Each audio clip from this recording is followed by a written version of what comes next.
మొన్న ట్రంప్ చెప్పుకొచ్చాడు కదా, అమెరికాలో ఉన్నటువంటి ప్రతిష్టాత్మక విశ్వవిద్యాలయాల్లో చదివేటటువంటి అమెరికన్ నేతలు ఎవ్వరిని వదులుకోవద్దు, ఇక్కడ మన దగ్గర చదివారు వాళ్ళకి మీరు ఉద్యోగాలు ఇవ్వండి, వాళ్ళ కోసం గోల్డెన్ వీసా కొనండి, వాళ్ళని అమెరికా నుంచి దాటకుండా చూడండి, ఎందుకంటే వాళ్ళు అంతటి ప్రతిభావంతులు, మీ దగ్గర దాకా వచ్చారంటే ప్రతిభావంతులు, మీ దగ్గర సక్సెస్ అయ్యారంటే ప్రతిభావంతులు వదులుకోవద్దు, ఎవరైతే దొంగదారిలో వచ్చే వాళ్ళని వద్దంటున్నాను తప్పించి అని చెప్పుకొచ్చాడు కదా. అట్లాగే మన దేశంలో అట్లాంటి ప్రతిష్టాత్మకమైనటువంటి విశ్వవిద్యాలయాలు IIT, IIT లాంటివి ఏవైతే ఉన్నాయో అందులో తాజాగా IIT ఢిల్లీ స్టూడెంట్స్కి కరెంటు ఇయర్ వచ్చేటప్పటికి యావరేజ్ 19.10 లక్షల శాలరీ అట, 19.10.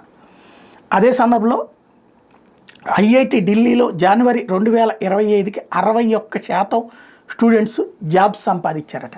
అంటే క్రమంగా ఉపాధి అవకాశాలు, ఉద్యోగ అవకాశాలు, వెంటనే ప్లేస్మెంట్స్ వస్తూ ఉన్నాయి. కానీ ఇక్కడ విమర్శకులు ఏం చెప్తారంటే 39% మంది ఉద్యోగాలు లేకుండా పోతున్నారు అని గుర్తు చేస్తుంటారు.